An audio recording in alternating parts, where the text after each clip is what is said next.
Sairam.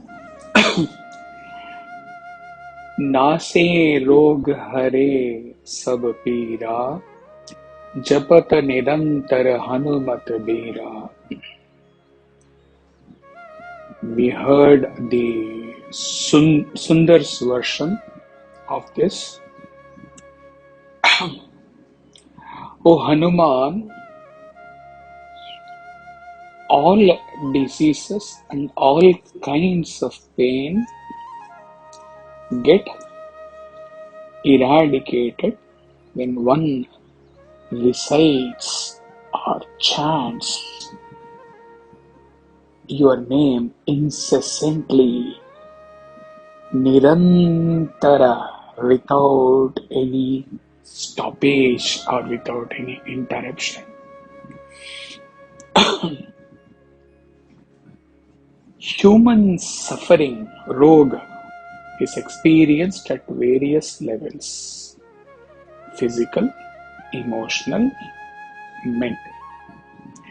Physical pains may be due to diseases, injuries, old age, etc. Emotional pains include fear, anxiety, grief, guilt, depression, low self-esteem, loneliness, bitterness.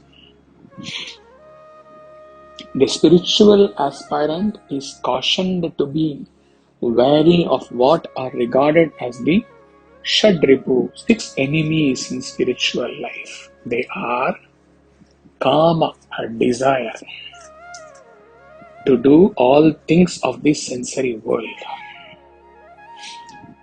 Krodha, anger, often resulting from inability to fulfill a desire;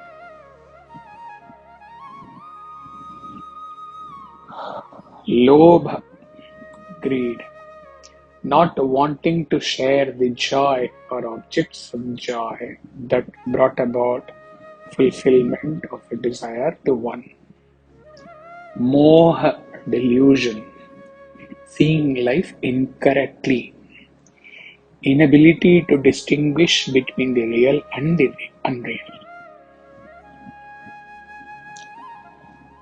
Mada, arrogance, false pride and egoism that develops from desires; Matsarya, envy, finding it intolerable that others are as happy or more happy than oneself, and becoming miserable over others' good fortune. Tulsidas ji says, Japata nirantar Hanumat Veera. By incessantly chanting and remembering God's name, Hanuman's name, we are able to do away with the 6 vices and the resulting sufferings at physical, mental, and emotional levels.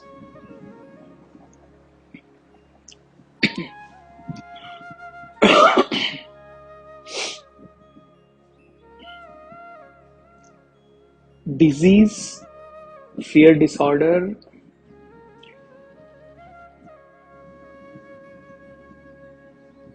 disease 1, fear 1, disorder 1, 3.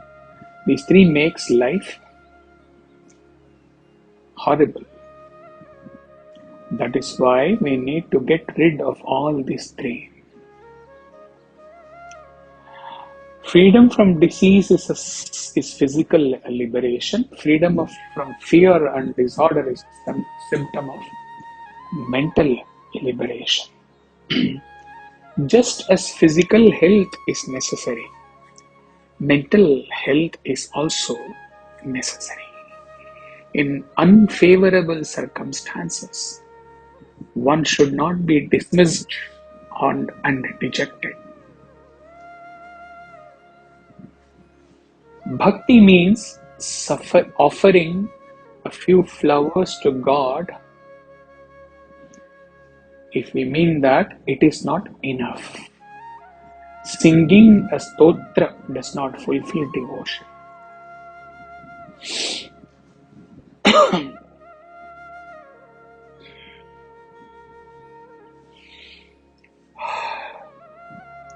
Incessant remembrance of God all the time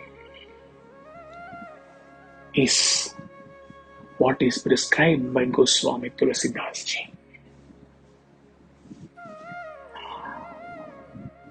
Intellectual health is promoted thus by contemplating on brilliant thoughts.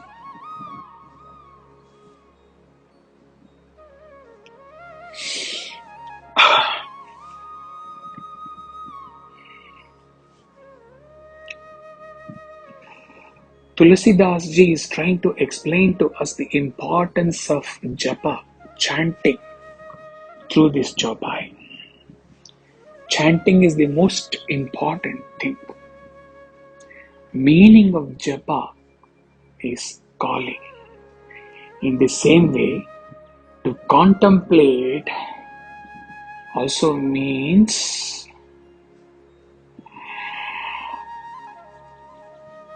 taking the japa to the level of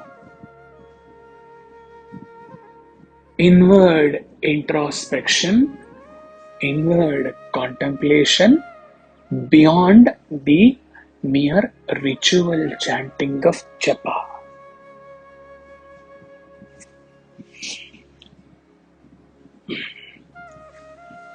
Intellectual thought in spiritual sadhana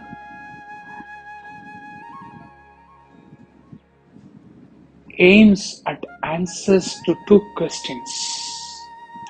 Who am I in this world? And then, what is mine in this world? On getting the answer to both these questions, life becomes smooth and easy and beautiful. Who is mine in the world? Lord Rama or Krishna or Sai or Hanuman, do not leave us in any condition. They have to be, any chosen God has to be remembered.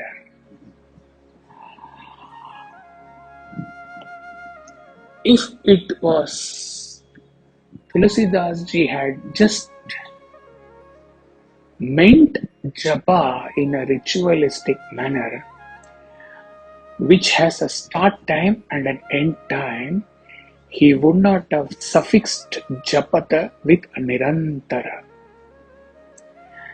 When japa with nirantara takes the japa to the next level, beyond what is theoretically explained in japa sadhana, the ways and means of chanting japa, postures, all those rituals, number of times, when to get up, when to take bath, when to start the japa, when to end, all those things are transcended with the expression Nirantara. Nirantara means as long as your prana is functioning, remembrance of God should go on. Only and only such incessant remembrance can rise us beyond the afflictions, beyond the physical and mental diseases, disorders.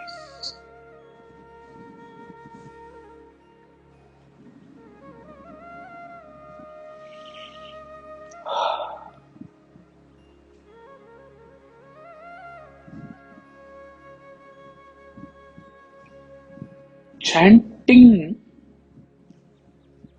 of God's name, power is created behind such chanting. Chanting the name wholeheartedly gives strength.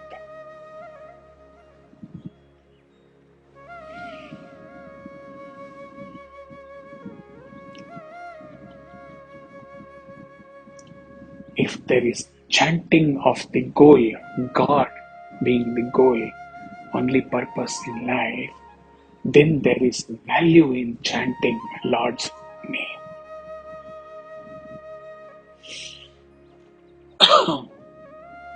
One who does not have a goal in life, his life is in vain.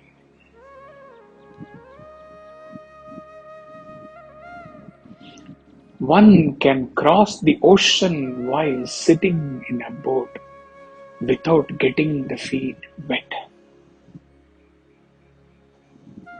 Similarly, by chanting the name, one can cross the ocean of universe without getting immersed or drowned in samsara.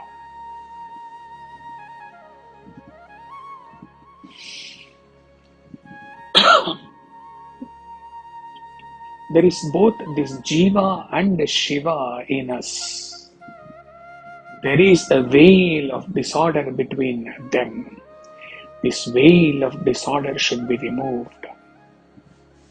Chanting is used to remove this disorder, to rend asunder this veil, this curtain between the Jiva me and the Shiva me.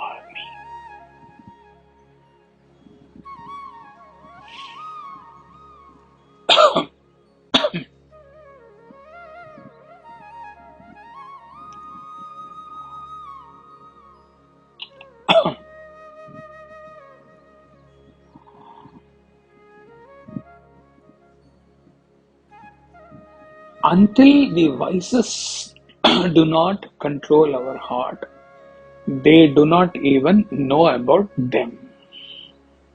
A single person comes to the door of your house, do not welcome him, do not even look at him, and he will return. He will not move from there when we abuse him or we do anything which gives him an indication that we are aware of his presence. Similarly, engaging in incessant chanting, the more you abstain, not deliberately but naturally, with the heart engaged in the japa, in the chanting, when the heart doesn't give any space for thinking about the disorders, about the afflictions, they will also go away like that person standing at the doorstep moves away. Japa is for liberation from the vices. The rosary of chanting the name has come in your hand, and the disorders will go away. They will feel, now my power is gone because Ram has come here. So let me go away from this person.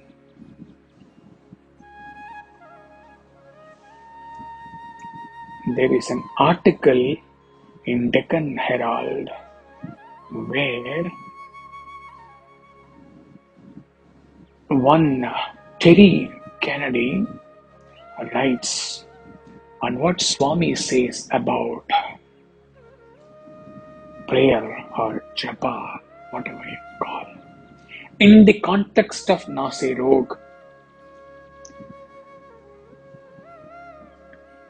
the author writes, Sri Satya Sai Baba taught the divine name is the panacea for all diseases in the world. Nase Rog. Hare. When I first learned this from Swami, it surprised me. During the most difficult times, when talking with God and asking for help, it is nice to know that simply repeating the name will bring benefits. Even the best of doctors cannot save a person when death calls, said Avatar of Puttaparthi, the other writes. Everyone has to necessarily respond to the call, whether they are a bride or a bridegroom or a ceremonial seat or on a pilgrimage to the holy place. Death brooks no delay. Death accepts no excuse. Tears do not move the heart of death, nor can threats keep the death away. So, plant the seed of any one of size 1,000 names that appeals to you, writes the author, in the well-prepared soil of your heart. Let it sprout in the silence there. Water it with love and service to fellow beings. Guard it against pests and cattle, which are the outward dragging emotions and passions. You can do this by erecting the fence of repetition of the divine name and meditation, japa and dhyana.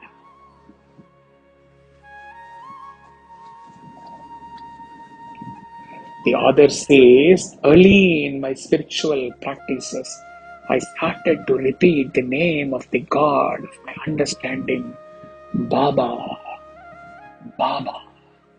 Whenever I was out for walking, on a bus, on a shopping, it was easy to chant the name in silence. It became the rhythm inside me. This is still my practice. According to our beloved Lord, there is no shortcut to the grace of the Lord. Chanting the name of the Lord is the safest.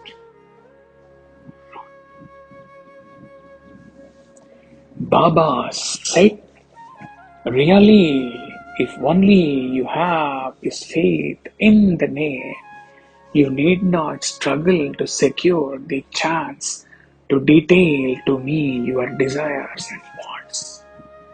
I will fulfill them even without your telling me. Have the name bright and clear on your tongue, in your mind, and the form symbolized by it before your eye and mental vision.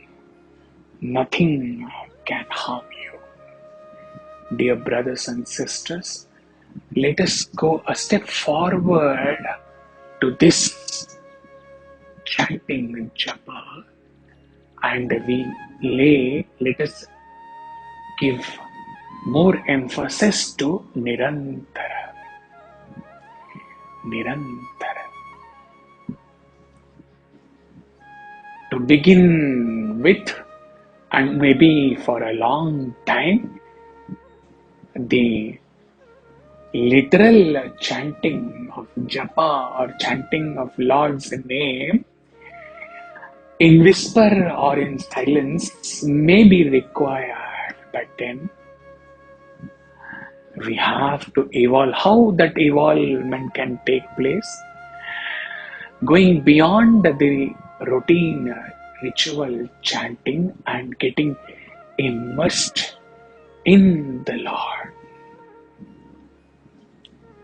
When we are one with the Lord, then the japa or the chanting goes to its ultimate level, where It is aligned with our inhaling and exhaling. It is aligned with our prana.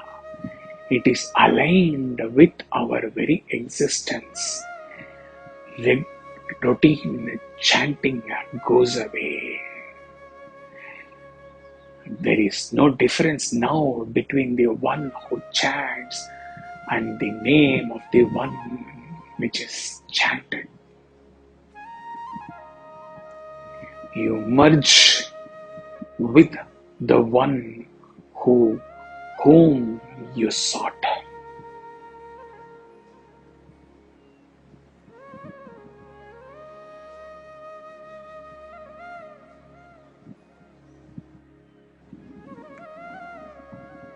Such is the beauty of this path of devotion, where you start with the duality and end in the same non-dual essence which the path of jnana prescribes.